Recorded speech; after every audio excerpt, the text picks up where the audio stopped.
Hello everybody, good morning and welcome to the United Stand. This is your latest Manchester United news as we discuss Ten Hag's frustration with the squad, I suppose, last night. It was a very disappointing result for Manchester United, as we know. Also, games off this weekend. We're in unprecedented times in the UK, as many of you will know, with the passing of the Queen last night.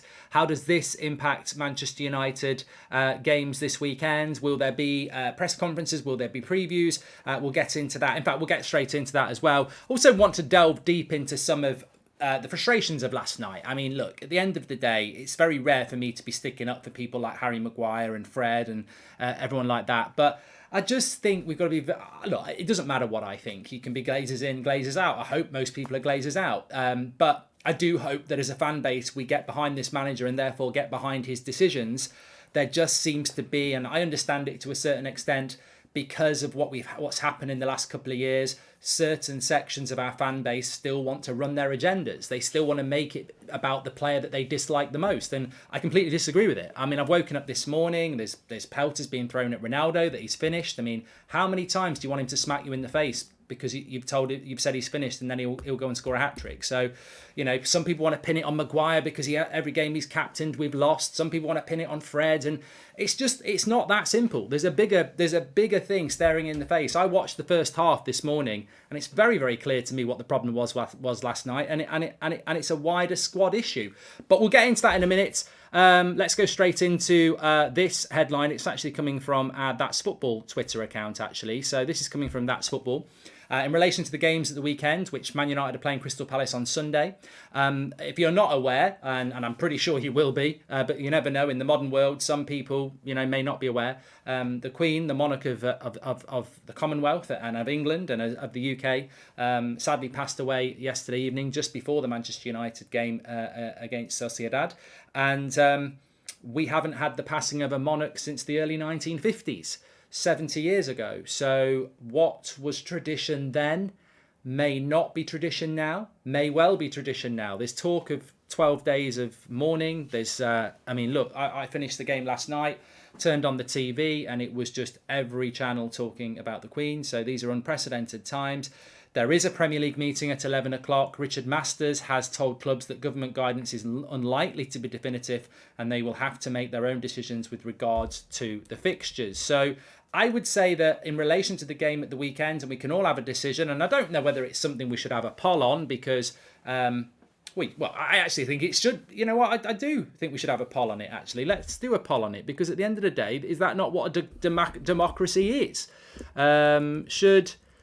Should games go ahead this weekend? My feeling is that this monarch, this Queen, did things that were unprecedented. I was reading what Jay said this morning, and I saw it last night. She was the first monarch, I think, ever, or in a very long time, to visit Ireland. And obviously, there's been a lot of troubles in the past with Ireland and the UK. Just a very modern Queen.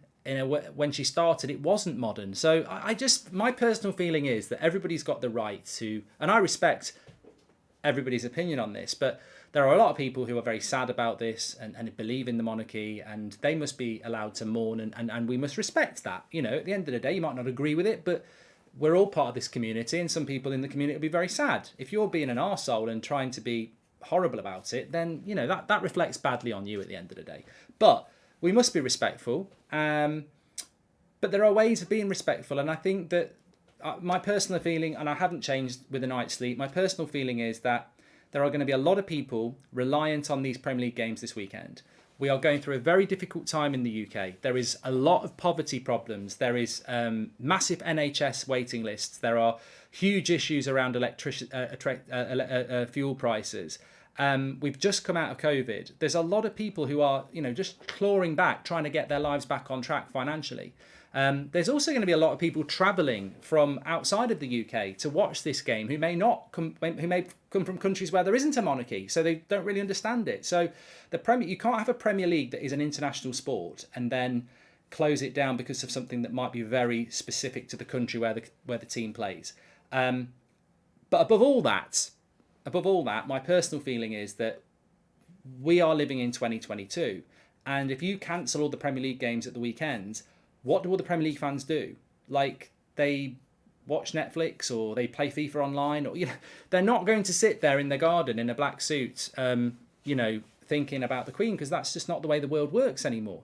I actually think it's a better way to commemorate is to have people at football grounds where they are there to watch football, but for the first minute or two, they actually do reflect and commemorate. So I actually think in a modern world, if you want to be respectful and commemorate, the best way to do it is to continue with these things and then have things within those events that, give people time to reflect and commemorate if that's what they want to do. But I don't know. We'll have to see what happens with the Premier League. I don't know. I mean, look, I'm obviously English. I've watched The Crown, and ultimately the monarchy is very traditionalist, and therefore it would not surprise me if there's a complete close down of sporting events and other things for the next 2 weeks. Having said that, I read last night that the theatres in London, they don't close.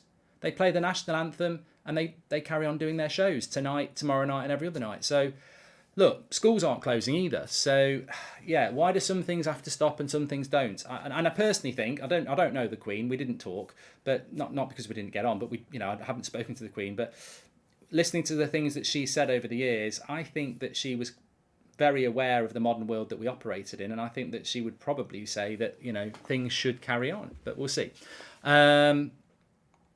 I'm sad about the Queen, but with football it brings unity for the community, says Wayne.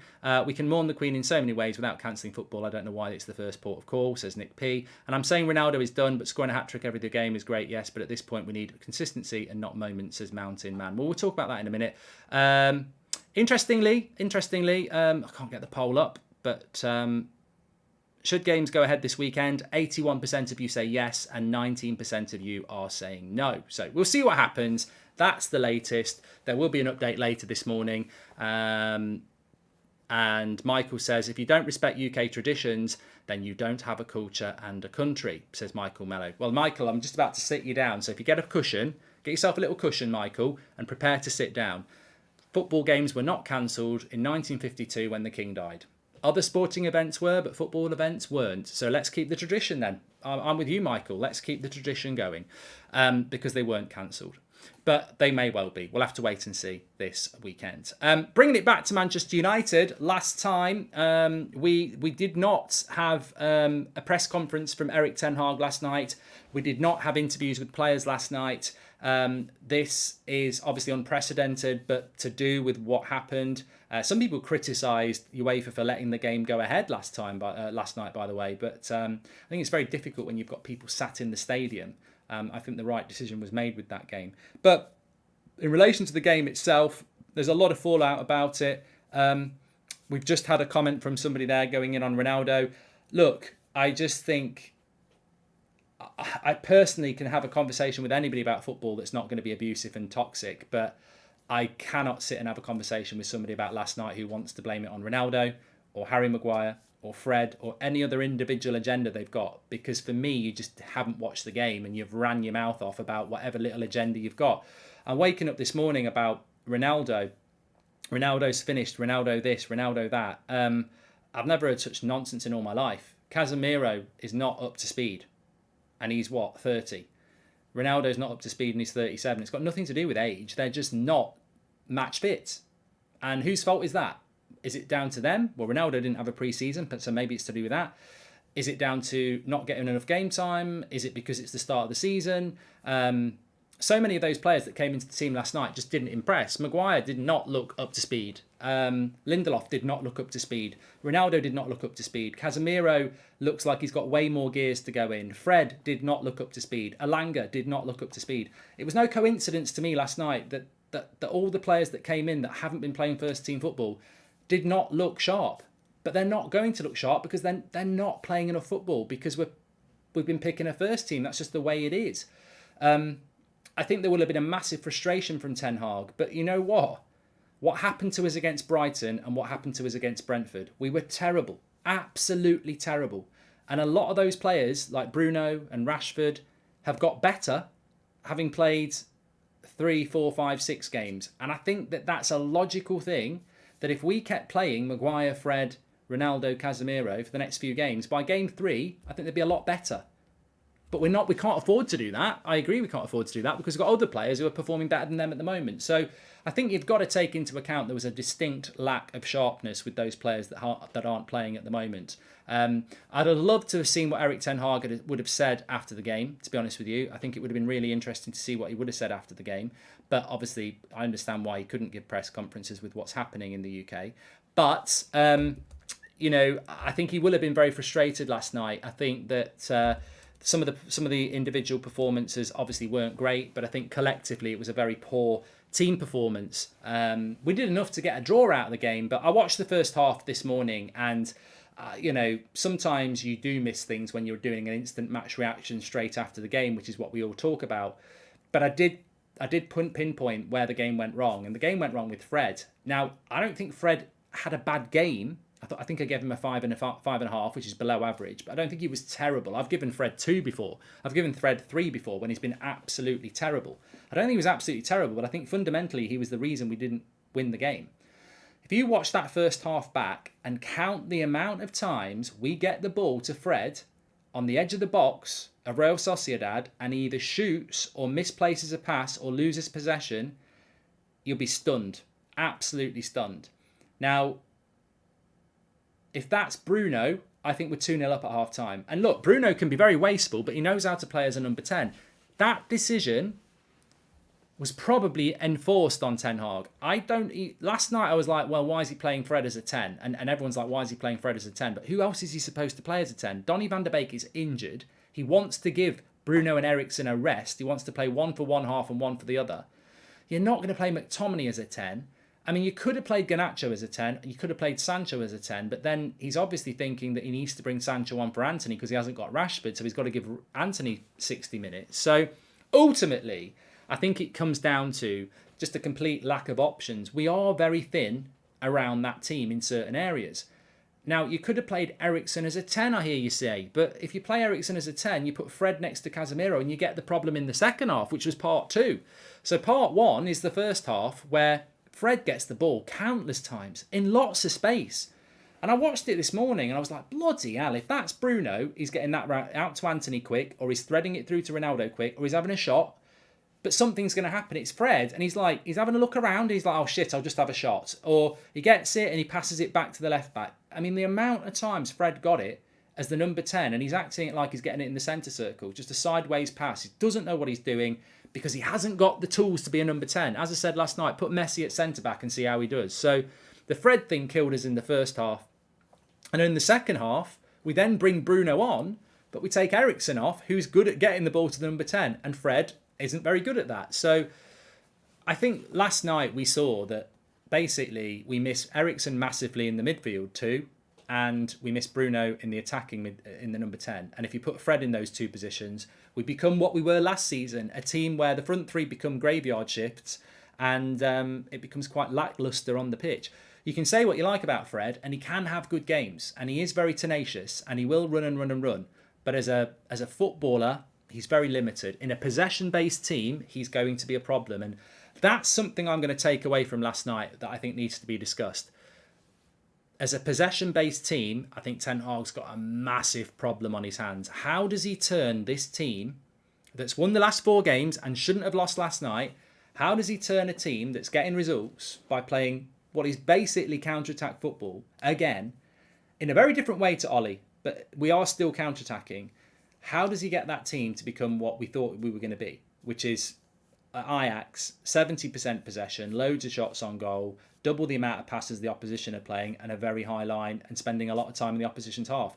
How do you do that with players who clearly can't do it? And that's the thing for me. Some of these players just cannot play in that system. I don't think Maguire can, Lindelof can, Fred can, McTominay can. I'm saying they can't. I don't think they can play in a high possession, high line system. Ronaldo probably can't as well. I'm not sure Rashford can. You're moving on for 6, 7, 8 potential first team players who I think are all good players, but I don't think they can play the way that Ten Hag wants to play. And that's why I think last night you look at Ronaldo and you can see exactly why he's playing Rashford down the middle, because we are just looking for pace on the break. We are looking to get the ball and hit the ball in behind the defenders, because basically if we don't do that, and we saw that last night with Ronaldo, if we haven't got that, we can't play. Basically, the problem with United in a very simple sentence is we cannot play like Ajax played. We cannot be patient on the ball, build our way up to the edge of the box, probe, and create chances in the box. We can't do it. So what we have to do is get the ball and try and get it into gaps for Rashford to run into, because that's basically what we're doing. We're counter-attacking, and pace is very important. And I saw some people last night saying this is why Rashford has to play over Ronaldo. Well, yes, you're right. But is that viable, and is that long-term for Manchester United to be playing a brand of football that relies on pace and counter-attack? That's not what we brought Ten Hag for, and that's not what he wants to do. I think Anthony Martial is crucial, but he can't get him fit. Top of the league, playing great football, says Zayn Miasi. Do you think it's a bad start to the group considering how good Sociedad and Sheriff are, especially losing important home game, says Sai. And by the look of things, Ten Hag would need to play Oli Star, which is play the first team for every single game to win it all, or it don't work, says Mohammed. Well, I think that's a great point. And I think that, the enormity of the job for Erik Ten Hag needs to resonate and settle on every Man United fan's lap. We win 4 games in a row. We beat Liverpool. We beat Arsenal, and people start wandering towards top 4. Is maybe a title race. And look, let's not say it's impossible. Miracles can happen, but we're so threadbare. Like we saw last night, if you haven't got that back 4, it's a very different back 4 with Maguire and Lindelof in it. If you haven't got that midfield, then it's a very different midfield if you haven't got Eriksen and Bruno in it. And the front 3 just looks disjointed at the moment. I don't know what our best front 3 is, but it's certainly not Elanga, Ronaldo and Antony. Is it Sancho, Rashford and Antony? I'm not sure it is. Because I just don't think we'll get the best out of Antony and Sancho playing counter-attacking football. I don't. They need to be possession-based players. And that's what we've got to try and work towards. And if we're going to work towards that, there's going to be more blips in the road, I think. Just a bit of a reminder, by the way, it is our member video day. So if you are a member, each week we upload an exclusive video for you, for the members. Very excited about the one we're going to do today, because it's going to compare, based on, last week we did Maguire, Varane and Martinez, based on this season's stats, because I think they're the only stats that matter, because we've got a new manager now. We do have enough of a pool now to have a look at Ronaldo against Rashford and compare their aerial ability, chances, everything like that. So I'm going to do Ronaldo versus Rashford this afternoon on the members section. So if you are a member, make sure you check that out. If you want to become a member, click the join button or the link in the chat. Singing God Save the King instead of at the World Cup is going to be a bit odd to listen to for a while, says Jamie. And other games cancelled this week, says Rio. Well, we spoke about it at the start, Rio, but we'll have to wait and see for about another hour. There is obviously very big talk about the games being cancelled this weekend, but there is a chance that they won't be. I hope that they're not, because I think that respect, mourning and commemoration can still be done with games going ahead, but we'll have to wait and see what happens with that. We were playing counter-attacking because of Rashford and Elanga. Will take some time to use other tactics properly, says Frenchie. Well, yeah, look, let's just discuss Ronaldo for a minute, because you can't move online for people telling you that Ronaldo's dusted, and I just don't get involved in those conversations. I can give my player rating and say he was below average last night, because he was, but I felt that so was Maguire, so was Lindelof, so was Fred. I think there was a running theme last night that the players that don't play regularly didn't play well last night, and that's something that Ten Hag's got to solve, because are they not playing well because they're not happy, or are they not playing well because they're not sharp? We spoke about this in the preview for the Sociedad game. You look at Fred, Maguire, Lindelof, Ronaldo, Casemiro, those 5 players had a big opportunity last night to say why they should be playing for the first team. Did any of them do enough? I felt Casemiro did, but that was controversial. I know some people think he didn't, but the other 4 didn't. There's absolutely no way that Maguire, Lindelof, Fred and Ronaldo have given Ten Hag food for thought for the Palace game. Absolutely not. Why? Did they all just down tools because they're pissed off that they're on the bench? I don't think so. Or were they all just rusty and not match sharp? Yes. And also, you've got to take into account the Donny van de Beek effect. And I'm not talking about Donny van de Beek being dropped or being injured last night. I'm talking about under Solskjaer. We used to want Van de Beek to play under Solskjaer, right? And he didn't pick him. And then there'd be a Europa League game or something, or a Carabao Cup game, and Donny would play, but he wouldn't play with the first team. He'd play with the reserves. and the reserves would be rusty, and the fluidity wouldn't be there, and Donny would be average. And people would go, oh yeah, look at Donny, he's shit. And then people with a brain would go, yeah, but you're not putting Donny into the first team that's match sharp and got chemistry. You're chucking him into a team that's not played together, who's rusty, and lo and behold, he has a bad game. And I think that has to be taken into account last night. And we can all run off with our agendas, and I think some people have, but at some point you've got to, if you want to be constructive and part of a rebuild, which is what Ten Hag wants, you've also got to look at, your knowledge of football over the years and predict problems. And we predicted these problems in the preview. The fact that these players haven't played together, the team will be rotated, there won't be any fluidity, there might not be match sharp, and this could lead to poor performances. And that is ultimately what happened. Ronaldo up front with Anthony to the right of him, Rashford to the left of him, Bruno, Eriksson and McTominay behind him is very different to Ronaldo up front with Alanga next to him, Fred behind him. It's a very different setup, isn't it? And you could say the same for... Lindelof.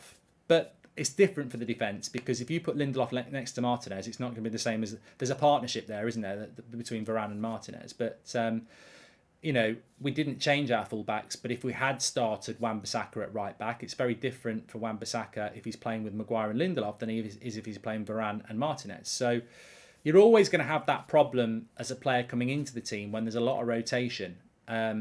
Basically, if you're Ronaldo, you want to be you want to be starting a game with the first team all behind you with Bruno and Eriksson. You don't want to be starting with Fred behind you. But he still should have had a better game. I agree with that. You saw the difference between Martinez and Maguire. Maguire plays without energy and heart. When Martinez comes in, he influences the game with aggression, says Dej. Well, Martinez got man of the match yesterday. I thought he was absolutely superb. And, there is a big difference between Varane and Martinez and Maguire and Lindelof. And that difference is confidence, ability, speed, class. Maguire and Lindelof are where they need to be. Third and fourth choice centre-backs. If I go back to a few years ago when we had prime Rio and Vidic, if Vidic missed a game and Johnny Evans came in, there's a big difference. Now, Johnny Evans might have a good game, but there's a big difference between Johnny Evans and Vidic. And I think we're getting that now. You had Rio and Vidic, you've now got Varane and Martinez, and when you miss one of them and bring in Maguire, you bring in Johnny Evans. Decent centre-back, but not to that level. And that's what should happen. Maybe we're just getting to the point now, and it's a great point as well. We're not the same without McTominay. He gets people going, says Robert McCormack. McTominay plays yesterday, doesn't have a good game, says HKN Music. Well, two contrasting views there, of course, two very contrasting views. But we are getting to a point now where I think as a fan base, we've got to... You're either on board with a rebuild or you're back in last season with your agenda. And I did say this, and many people agreed with me back in June. The challenge is going to be the challenge that resides within you. The Glazer out movement resides within you. People keep saying, is the Glazer out movement dead? Well, no, it's not. It's not dead. It's not going to die, but it will die if you don't want, if you're not interested in it anymore. That's down to you. And you can be all excited when Ten Hag becomes the manager, but it's actually now that you really back a rebuild or you don't. Are you going to wander back into your agendas about players that you don't like, or you think are finished, or you think who should be sold at the start of September when they can't be sold? Or are you going to go, we've got what we've got, we go with what we've got, and we try and be constructive about what we've got? And I prefer that, because I'm not a fan of Maguire, I'm not a fan of Fred, and I wasn't a fan of Ronaldo's performance last night. But I didn't give them crappy scores, because what does it do for me to go, Maguire's a big load of shit, I give him 2 out of 10, he's rubbish? What does that do for Harry Maguire? And what does that do for me? Nothing. We're trying to build something. And in building something, you need a bench. I don't know what people think's going to happen. What did you expect to happen last night? Ronaldo scores a hat-trick, Fred gets two assists, Maguire's man of the match. What does that do? I mean, it'd be great, but what does that do? They're still on the bench. They are bench players at the moment. And, I look at United of the past, and bench players are Johnny Evans, Wes Brown, John O'Shea, Louis Zaha. Players that really don't start, but can do a job off the bench. So, at the moment, Ronaldo's the bench striker. I know that's a weird thing for people to get used to, but he's a bench striker at the moment. Why do people have to write that he's finished? We need a striker off the bench. I haven't got a problem if he's the bench striker. Maybe he will have the problem. He's got to deal with that problem. But I don't know why the fan base are starting to go, fuck off Ronaldo, get out of our club, you're finished. We need a striker on the bench. And he might become a striker that can start games. But what is going wrong with the fan base that they can't realise that we need depth and we need a squad? So Ronaldo on the bench, I'm happy with that. Fred off the bench, I'm happy with that. For 20 minutes, he can run around a bit and do a job. And every now and again, he has a good game. Maguire off the bench, I'm happy with that. You know, Johnny Evans off the bench. That's what we used to have when Rio Vidic needed a rest or something. So I think we've got to move out of this world where it's the traffic light system is what we need. It's either red or green with some people. Really negative or really positive. We need to be a bit amber. Like, we need a squad. Of course, Harry Maguire's nowhere near as good as Varane and Martinez, but it doesn't mean you say, get out of my club, you're a bag of shit. We need Lindelof and Maguire this season because we need 3 and 4 centre-backs. We need Fred. I don't want him to start games, but we need Fred in case we need to rotate or whatever like that. And we certainly need people like Ronaldo because we need somebody who can come off the bench and score goals for us potentially. So I'm not over the moon about what happened last night, but I'm certainly not, depressed about it. And as I said, we only lost because of a ridiculous VAR decision. And I think actually, if we'd had a number 10 last night, we probably would have won the game. I'm telling you, watch the first half again and count the amount of times Fred gets the ball in good positions and wastes it. I think it's such a shame that Donny van der Beek wasn't fit because I would love to have seen Van der Beek play as the 10 yesterday instead of Fred, which I think he would have done. It might have been a very different game. First time I wasn't worried about the loss. Players rested, players tested. Still think we will win the group, says Jamil. Oh, at the end of the day, it makes the group. It makes the makes the group a little bit more interesting, doesn't it? Really, that there's a bit of an edge to it now. There is a bit of an edge to it. We shouldn't have sold Garner, says Tin. Yeah, but Garner wouldn't play as a number 10. I think we're quite well stacked in that area. We're very reliant on Eriksen, though. I think everybody realised that.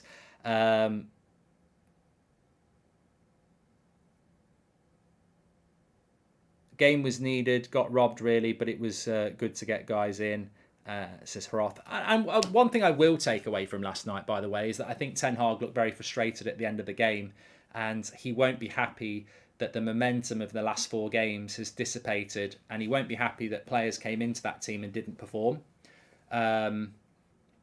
So,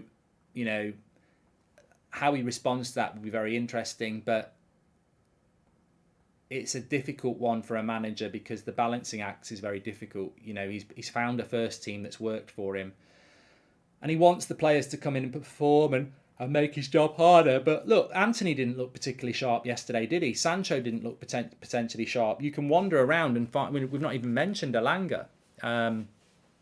Lindelof hasn't been mentioned. The focus has been Maguire, Fred and Ronaldo, which is somewhat unfair because other players may have played worse and may not have performed either. But ultimately, my opinion is, and I've had the advantage of watching the first half back in its entirety this morning, is that it's not as bad as people think. Actually, in the first half, I think we would have scored 2 goals if Bruno would have been playing instead of Fred. And I'm not calling Fred out, but he's not a number 10. And it's well worth it. If you can find time this morning, watch the first half back with a pen and paper and write down the amount of times Fred wastes the possession in a really good position, because he's not a number 10. He's just not a number 10. If you'd have said to me last season, we're going to use Fred as a number 10, I would have said, we're going to use a player who can't take the ball off the back 4 and pass it forward. We're going to get him at the number 10 position.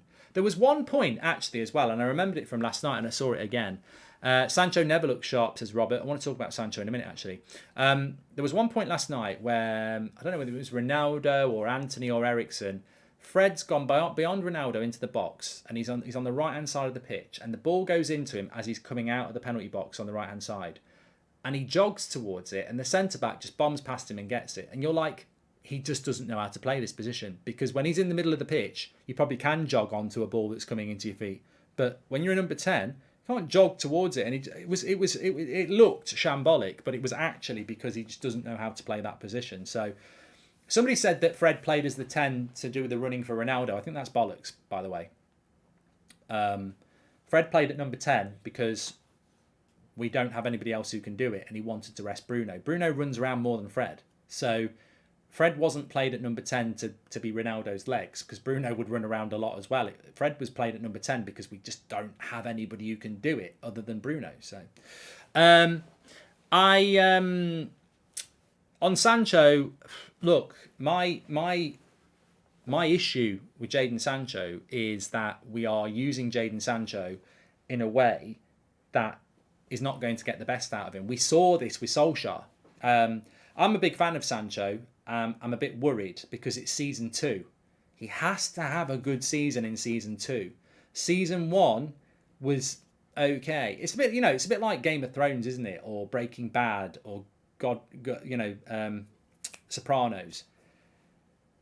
They're all good TV seasons that you want to watch. Season 1, 2, 3, 4. Don't watch the last season of Game of Thrones. It's crap. But if you have a TV series, season 1, which is a bit up and down, season 2 either gets it cancelled or rescues it. I know loads of TV series where season 1 was a bit up and down and then season 2 brilliant. I felt a bit like that about Breaking Bad, actually. Sancho's got to have a good season 2, because if he has a bad season 2 or an up and down season 2, that's 2 in a row, and you start to go, well, it's becoming a bit consistent now. But I have big sympathy with Sancho because he's not being used. He's not being used in the right way. Ollie brought Sancho for 74 million quid and then played counter-attacking football. Do you know how unsuitable Jadon Sancho is to counter-attacking football?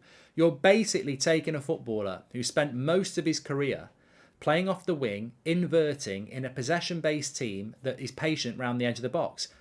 For example, Sancho under Man City, I know he was at Man City and him and Pep don't necessarily get on, but Sancho at Man City would work really, really well.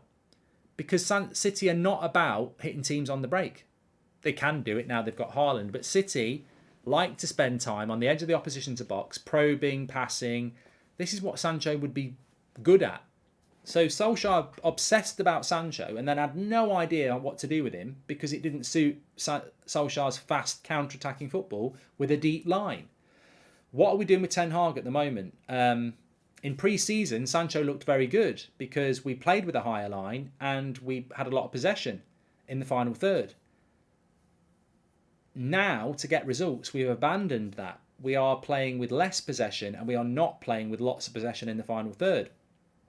But Sancho's got 2 goals this season, Liverpool and Leicester. So he's not having a bad season, but I just don't think the way we're playing football at the moment is going to help Sancho, because we need to be a lot more possession in the opposition's half and a lot more patient. Sancho's straight line speed is not great. Sancho's getting in behind runs is not great. That's just not what he's all about. Rashford's good at that. That's not Sancho.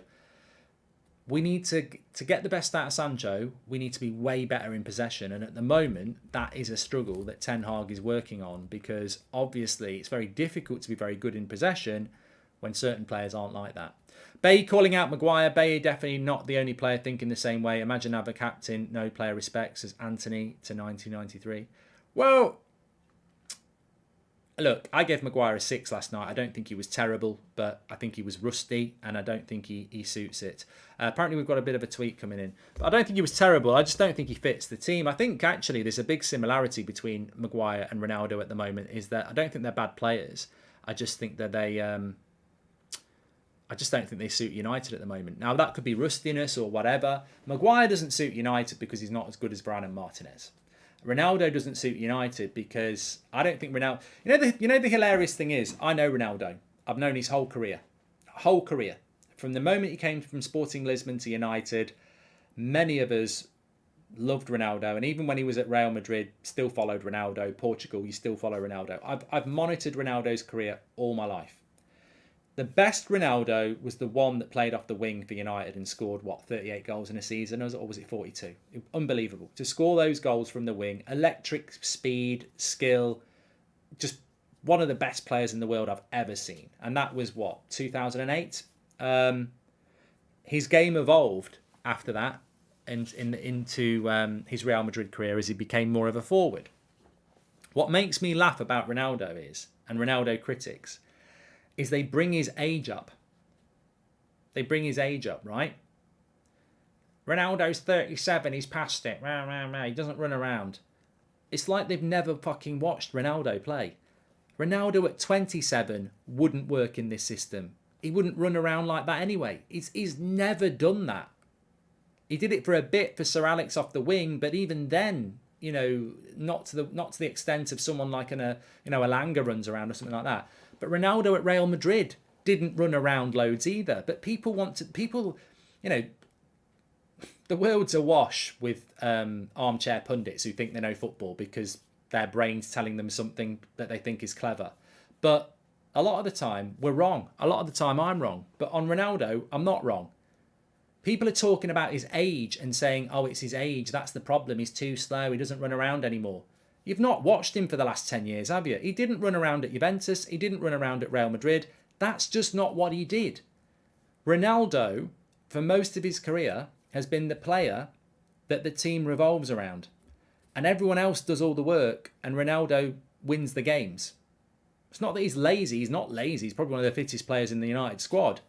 But sprinting around from man to man to man, he's never done that. That's not what he does. So you either play to his strengths or you don't. We don't play to his strengths. We didn't play to his strength last year. He still managed to get 18 goals. We don't play to his strengths. We don't put enough crosses into the box. We don't put enough balls into the box. We don't create many chances as a team. There is still a legacy from the last 3 years. We don't create many chances for the team. Now, last night he did get a few chances, and he's clearly not sharp. But to say it's because he's 37, I just think he's not match fit. And I also think that he's never run around a lot. Latest tweet from Simon Stone here. There is no obligation to cancel or postpone events and sporting fixtures or close entertainment venues during the national mourning period.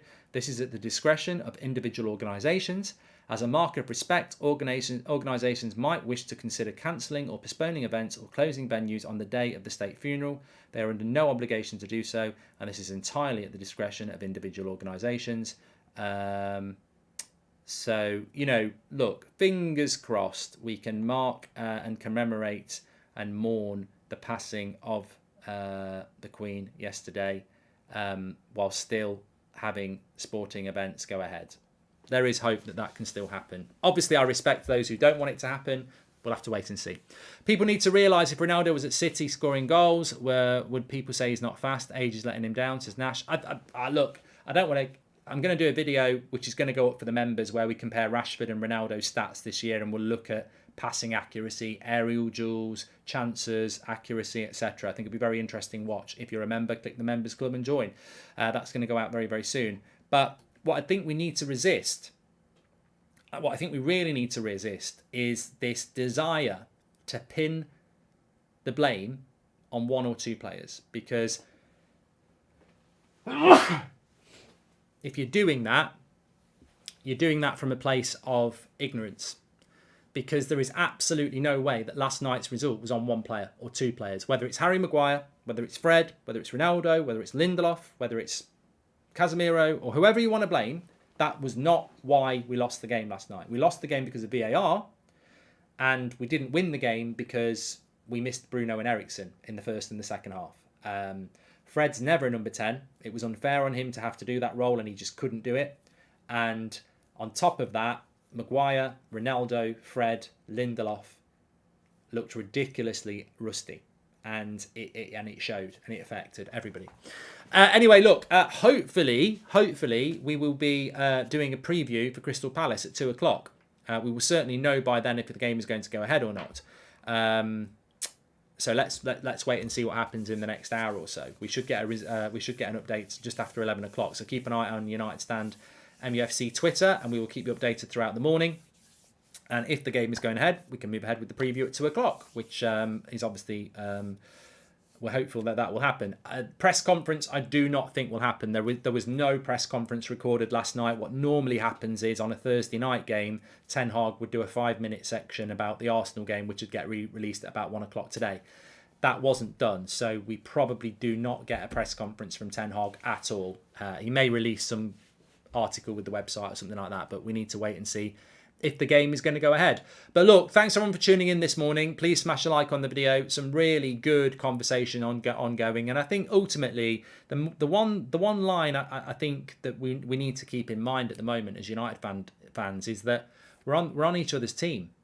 We're all on each other's team. And the rebuild will be a roller coaster. There will be ups and downs. And my only advice, and you can take it or leave it, I'm not a voice for anybody other than myself. Let's hope that we can just stop with the agendas on individual players and actually have a grown-up, mature look at why we didn't perform last night. And I think there's numerous reasons, and we need to have a squad. What is the point at the start of September saying fuck off Ronaldo, fuck off Maguire, fuck off Fred? We can't. They're not going anywhere till at least January. We've got a squad. We need that squad to perform. We need to be behind these players. Of course, Maguire needs to sit on the bench instead of Varane and Martinez. But if one of them get injured, we need Maguire to come in and do a job. So, of course, I know he's probably not good enough, but we need to be behind these players. And we seem to be wandering back into last season where it's like, yeah, get stuff, this, that, and the other. That's not going to help. That's not going to help with Ten Hag, is it? So let's wait and see. Thanks everyone for watching.